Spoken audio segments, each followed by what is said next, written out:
I'm your host, Sarah Thomas, and I'm so excited you tuned into Fit Girl Talk Radio today. We're just going to jump right into it today because I'll be honest, I don't know if it's the snowy weather in St. Louis or that I've just been inside for 5 days with the snow. I am just, I don't know, kind of just crashing today. I don't know what it is. So I'm just going to be honest with that, and we're going to dive right into what we have today. Luckily, we have on my very, very good friend, Katie Hoehn. So I know that I can be like that with her and she won't be offended. I've been friends with Katie for a long time, and I don't get to see her very much anymore because of COVID and our busy schedules and our kiddos.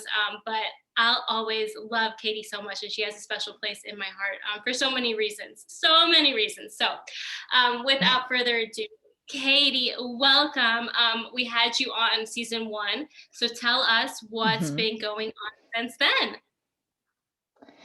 Oh man, season 1. Okay, I'm trying to think. I was still in the same kind of place as far as work goes. So I'm a registered dietitian for BJC, and I don't necessarily work within the hospitals. I work more in the school in the community setting, but because of COVID, it has kind of shifted me into more of a work from home space and really opened up a lot of digital nutrition communication for me. So I would say, as far as the work that I'm currently doing for my full-time job, it's transitioned more to this um, kind of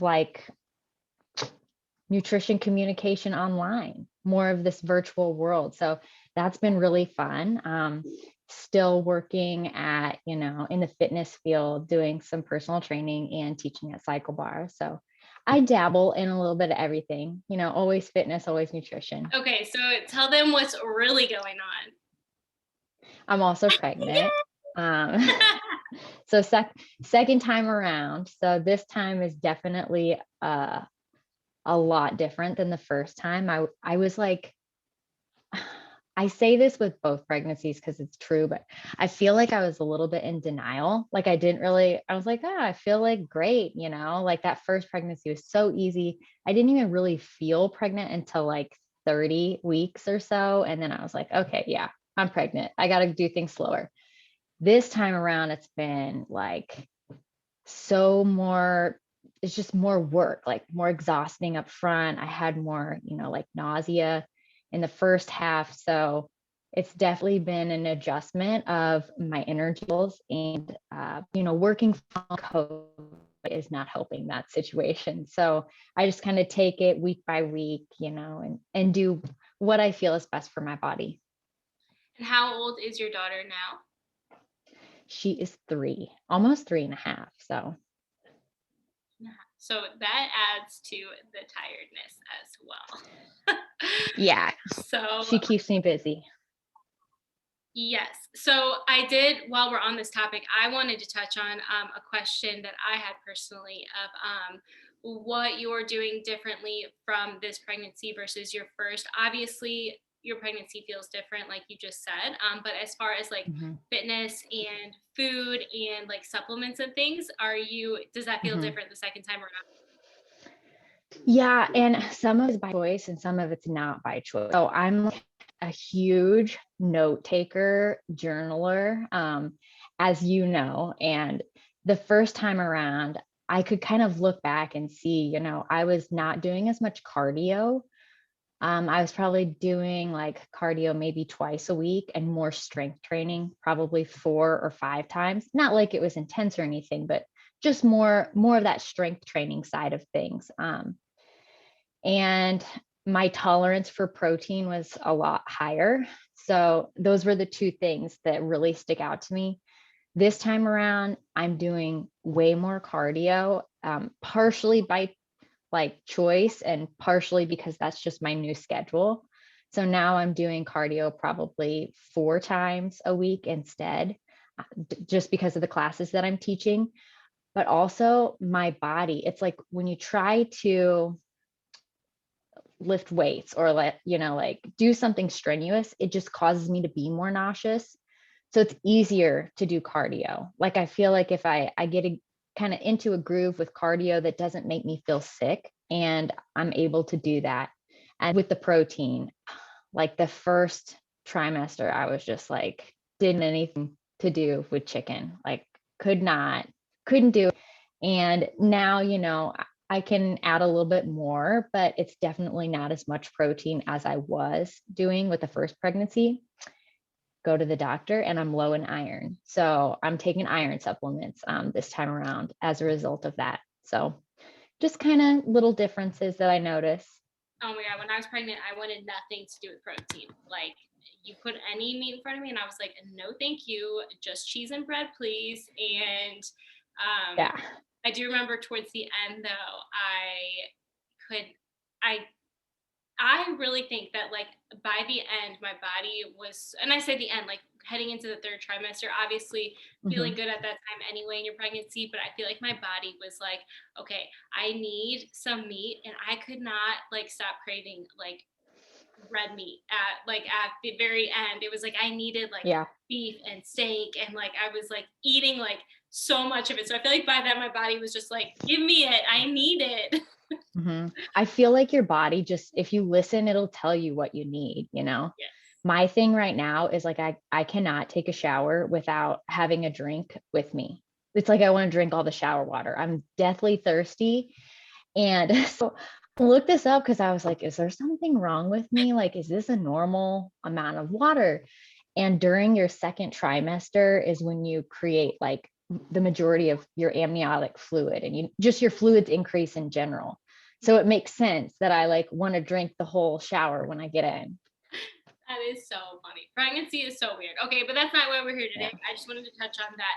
The reason why I brought Katie on is because, like, Katie and I could talk forever about whatever topic you pick. We could banter back and forth about it for seriously hours. And that's not what I wanted to do with her, because I don't think people are as interested in those things as we are. So I wanted to do an Ask the RD because I've had Katie on in the past and I've had other RDs on the past. And I always want to highlight that registered dietitians are special, and the amount of studying and schooling that they have gone through to get that title is so much more than somebody like myself, just a nutrition and fitness specialist, whoever you look to on Instagram, things like that. Actual RDs are next level. Like they're like queens of nutrition, and they actually kings and queens, and they actually know so much more than what the rest of us can even touch on. So I always think that's important to say. So I wanted to do an Ask the RD because I know so many people come to you with so many questions. So I figured come to me with them and then we'll ask Katie on the podcast. So Right. we're going to dive right in. Oh, and before I start, I actually did want to say that if you want to hear Katie's whole story about how she got to where she is, her years competing, her schooling, her so much other stuff we got into, all of that is on our previous episode together from season 1. So just, find that there and follow her Instagram, Katie Jane Hoehn. Anywho, back to the questions. Let's just dive right in. Number 1, somebody asked, what foods should I be eating most days for optimal health? I feel like this is a very broad question. And, like everybody's looking for that magic, like combination of foods or food to get them in the best shape or the best health. And really, it's not like one food per se or certain foods. It's more about variety in your food. So, like, if you are a type of person who by nature eats the same things like every day or Monday through Friday or something like that, I would encourage more variety in your food, because the more variety you get, the more variety in your vitamins and minerals that you're getting. And like, as long as you have that balance of carbohydrates, proteins, and fats, like that's all you need for optimal health. I hate to say balance right now because I feel like it is a buzzword, and it's almost to the point that it makes me like pull back a little bit to say balance, because then people are like, well, what the heck is balance, And that's the reason why we have all the different diets that we have, is because there is no true definition of balance or like healthy foods or healthy diet. It's going to look different for different people. So when I say balance, that might be something that you need to either figure out for yourself what feels good or talk with somebody that can kind of help guide you to what that is. Um, I'm trying to think what else as far as like what foods you should be eating for optimal health. I think really just I hit the nail on the head with variety, because then you're going to get the variety in the micronutrients, so the vitamins and minerals. Yes. Okay. And yeah, I'm glad you said that about balance because it's so funny. Almost everyone that I've had on in the podcast in the last, I don't know, maybe since I started it, is all I always ask, like, what do you want to talk about? And like everybody wants to talk about like how they found a way to live in balance. And it's like, okay, well, you know. Yeah. So I need to make a list of like words that bother me for 2021. And because like balance is definitely one that's in there. And the way that people have changed the definition of diet really bothers me. Like right now, um, diet culture is another one of those words that's like a buzzword, and which it does need to be talked about. But in the same sense, it's like if you go back to the root of diet was never a bad word. It was never intended to be that way. Like diet just describes the way that you eat and the things that you drink, the things that you do to fuel your body. So we took something that was just so basic and we've just morphed it into this negative thing. So hopefully by the end of 2021, we kind of change the way that we talk about diet and create more of a positive outlook on that. yes, I love that. Okay, how much water for real? How much water do we really need for real? This one is one of those ones that's like, it can be complicated to answer. So I'm going to give it to you in terms of recommend and then what you can use as far as guidance to determine how much water that you need. I'm sure you've heard people say like a gallon of water. Not everybody needs a gallon of water. Like 100 ounces is a good amount of water in general. Like that's something that I just recommend to whoever, like if they're looking for a number, because people love numbers. People want to be black and white. And when you talk about nutrition, when you talk about even fitness stuff, it's not always black and white. It's kind of gray sometimes. So it's going to be hard to give you that answer. But if people are looking for it, then I say start with 100 ounces and then use other factors to kind of guide that. So factor in how much exercise you're doing, maybe what climate you're living in, or like what the current climate is. If you have any health conditions, anything like that, your skin is a telltale sign of hydration. And the number one tool to use is like your own body. So if you're thirsty, drink something because you're already slightly dehydrated if you feel that thirst. And so that's like the main thing that I guess, to focus on is thirst and your energy levels. Like if you're feeling tired, check in with yourself. Like, hey, is it because like you haven't drank any water in a while?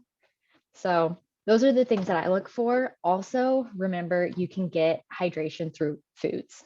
So the more fruits and vegetables that you eat, the more water you're also getting. And that counts towards your daily amount of water. Yeah, I like the number 100 ounces as well. For me personally, it just like makes it easy. Like 3 liters a day, 99 to 100 ounces. For me, that makes it very simple and clear cut. I have been in other phases where I've had to drink more water. And yes, I can do it. Do I think that in the long run, and I know you agree, does a 5 foot tall person need to drink a gallon of water every day? No. Some days you just are thirsty though. And if you drink more than what you set out to drink, you're going to be okay. But I did want to touch on that Yeah. because I have seen some things on socials right now about like people bringing like awareness to overhydrating. And I know it's a real thing. Um, how long do you have to be overhydrating for it to actually be dangerous? I feel like it takes a lot. Like it's hyponatremia. I think I'm saying that right. You would have to be chugging water, like to the point where it's kind of uncomfortable, and I mean, if you had a serious health condition, anything with like blood pressure, something like that, I feel like that would be the times where you're really paying more attention to water. But for the general person, I feel like that's going to be like hard to do. You'd have to be like forcing yourself to drink water. And that's why I kind of do that whole thirst first as a guide, because I don't count my ounces of water. Every once in a while, if I want to pay attention, I'll kind of mentally make a note of how much, but as long as I'm not thirsty, my skin looks good and I feel fine, then I'm not sitting there like logging my water. That's just not where I'm at personally. Some people, that might be part of their journey at that time. Yeah, and I'm so weird. I could seriously go to like 3 or 4 p.m. and I'm like, oh my God, I haven't had any water. If I'm not, like, I'm very aware of it now. So it's something important to me. Like, I have a structure for it for me because I am that person. But Hmm. when I was like working at Wellbridge and whatnot, there would be days I also wasn't healthy at the time. I was not living a healthy lifestyle, but it would be like, oh my God, it's 3 o'clock. I haven't had any water. So, anyways, do what you need to do to get in what you want to get in. Next question. Right. Okay. My kids don't like milk. What else besides cheese can I give them? Okay. So dairy alternatives, totally fine for kids.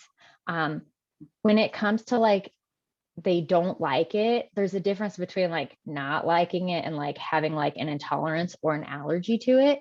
So sometimes like if they have that, like maybe it upsets their stomach a little bit, yogurt is usually something to test out because it's easier on the stomach. Just see if it's okay. uh, Choose soy milk, almond milk, all of those, totally fine. They're all fortified with the same vitamins and nutrients. So you're still getting calcium and vitamin D. If they don't like milk alternatives, I am not a pusher of juice. Like, I do not really like juice, but orange juice is fortified with calcium and vitamin D as well. And then I work with kids. So, like, I have fun with kids' nutrition, but I always tell kids that if you think about milk, like milk comes from what? It comes from a cow. Okay. So cows eat grass, and calcium is a mineral found in the earth. So that gets into the grass. When the cows eat the grass, those nutrients get into their milk, and then we drink it, and that's how we get it. If you go back to kind of the beginning of that process and you think about calcium as a mineral growing from the ground, like grass, other things that grow like grass. So dark leafy things like spinach, like broccoli, collard greens, those also have calcium in it. So if they're eating dark leafy greens, they're getting the nutrients that they need anyway. So don't beat yourself up if they don't. Sneak some spinach into like other foods, or put some greens somewhere else and they'll be good. I think it's so funny that you mentioned juice because my daughter just turned 4. So we went to see the doctor for her 4-year-old checkup recently, a few weeks ago. It's so funny. We never have I ever bought juice. I don't know. It's just not something that I've ever bought or had around. But we do use a juicer to make like we'll make our daughter like carrot, orange juice, some things like Yeah. that. And we do that often. And it's so funny because the doctor was like talking to her because she's 4 now, and he was like, "So what do what do you like to eat? What's your favorite thing to drink?" And she was like, "Juice." And I was like, keeping my mouth shut. I was like, "Juice? Like when does she drink juice?" And he was like, Yeah. "Oh, you drink juice like how often?" She was like, "All day, every day." I was like, "You do not." But that was funny. But then after we left, my husband and I, we were talking to her, and she was like, "The juice you make," and I was like, "Oh, we do make juice." I don't know. I just didn't think of it like I don't know. You think of like apple juice from like a okay. Yeah, I feel you. So funny. He asked her so many questions, and I had to just like listen, and I was like, "That's not what we do." I didn't say anything. Okay. Here's another kids question in a row. Maybe it was the same person. Do kids need a multivitamin? Okay.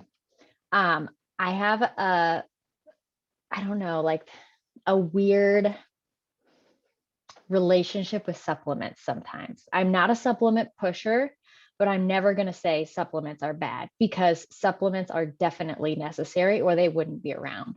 So when it comes to kids and even really like adults, first thing you should do when you're thinking about a multivitamin is just look at the amount of food that your kid is eating and the variety of food that they're eating. So if you have a kid that like doesn't really eat a lot, or maybe they always eat the same things, like they always eat mac and cheese or whatever, that might be a reason to supplement. I guess I never really thought about some of these things until you have a kid of your own, but you see like what other kids eat versus what your kids eat. And I'm like, wow, like my kid eats like the same amount of food as like a 7-year-old or something. I just feel like she eats all the time. So if you have a picky eater, or maybe a kid that's eating a lot of the same types of foods, that might be a reason to supplement.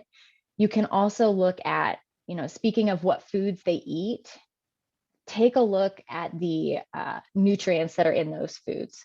So are they getting like grains? Are they getting proteins and fruits and vegetables? Or are they getting all of the foods from each food group? If they're not, then they might be lacking, a certain nutrient.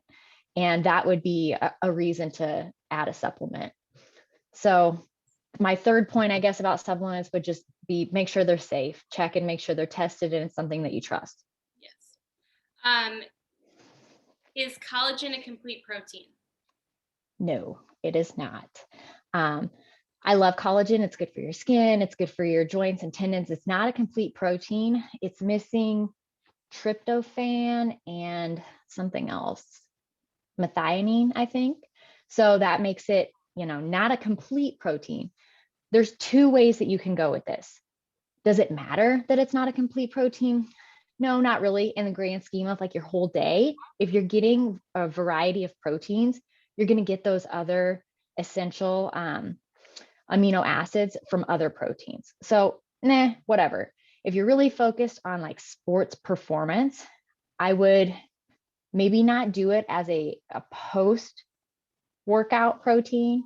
If you are going to do it post workout, maybe mix it with like a whey isolate or like some other protein. That way that you're getting the benefits of both.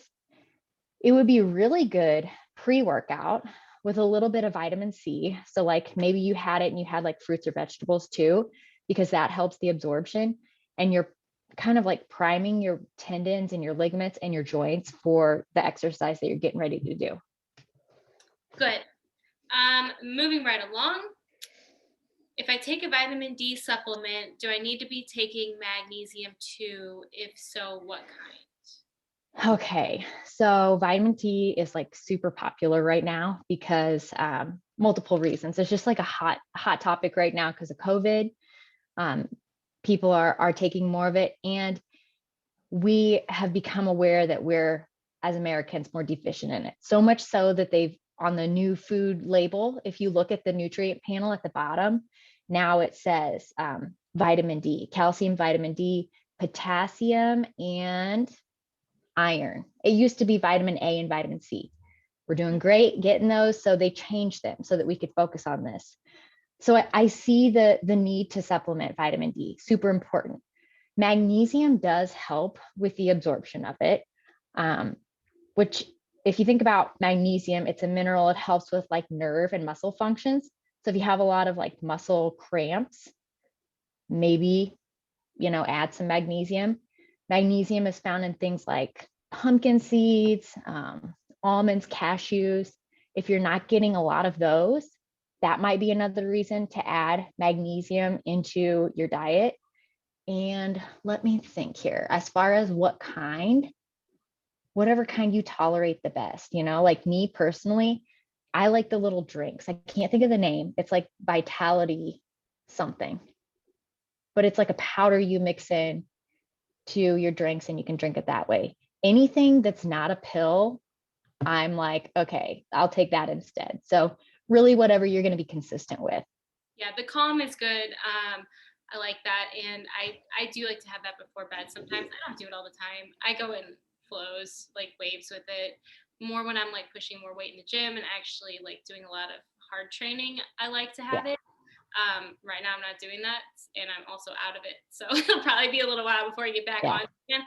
But I feel like some of that stuff, it's good to kind of cycle on and off of it. And then when I do get it in again, I feel like it's like feels stronger again and like helps my Yeah. body at night. And, so I like how you mentioned like exercise, because if you sweat a lot, you're going to lose magnesium.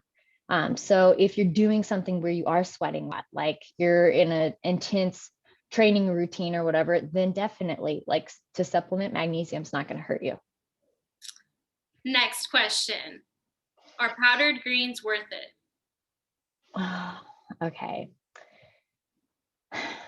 Like I told you before, I'm always like a food first, supplement when you need it. So it's kind of like one of those things, like question the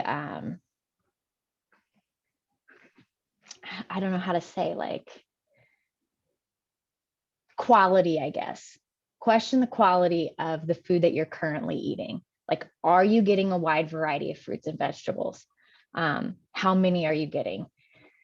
If you're not, sure, you could put some in there. You're still not getting everything that you would get with just eating whole foods, because you're missing out on the fiber component.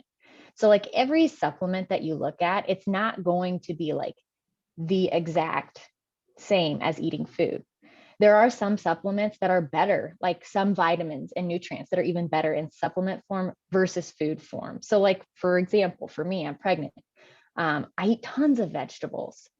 Am I going to get more folate from a supplement, like in the form of folic acid, than versus eating my food? 100%. So that's why that's a supplement that is pushed with pregnant people. So, you look at your diet as a whole and decide whether or not you need it. One thing I do want to mention with greens is check and make sure that it doesn't have additives that you don't want. So like for me, I've looked at some of the greens and some of them have green tea. I don't want green tea right now. I drink, coffee. I don't need any extra caffeine. So make sure if you do choose a greens that it's like exactly what you want and what you're looking for. And I think that a lot of people, when they like are considering getting some kind of supplement like this, whether they have seen it on Instagram or something like that, I think it's like really important to know that same thing I was talking about with the magnesium, like just because you have a supplement, you don't have to take it all the time. If like for example, I know when I'm traveling a ton, like in a situation where it's not for vacation, I'm probably not going to get in as many vegetables and things as I usually would if I'm at home at my kitchen. I'm not going out to eat for fun. Like it's not a vacation like that. It's okay to take a supplement with you for Yeah. protein and greens and things like that. In that case, is it something that I want to have every day when I'm at home in my own kitchen? Like probably not. Like make a salad and have some other options, Yeah. So I think people are just so all or nothing, like you said, black or white. Like it doesn't have to be that way. Yeah, I totally agree with you. I like that you mentioned that. I feel that way about protein powders. Like, I don't need it every day, but like if I'm going to travel, am I going to bring it? 100%. Absolutely. Okay, next question. We're only gonna do a couple more. Is salt bad? No. So, salt is something that we need. I mean, that's like, yeah, no, we need salt. The recommended amount right now is 2,300 milligrams.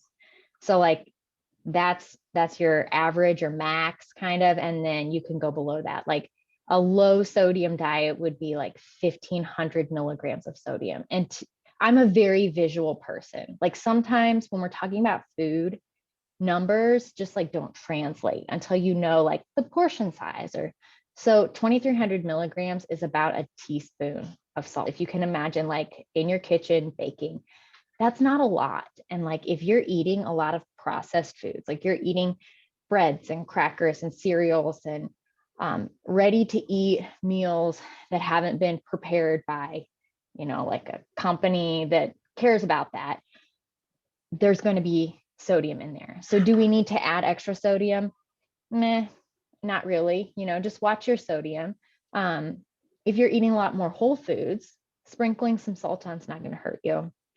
I think the biggest thing with salt right now is like pink salt versus table salt and all of that.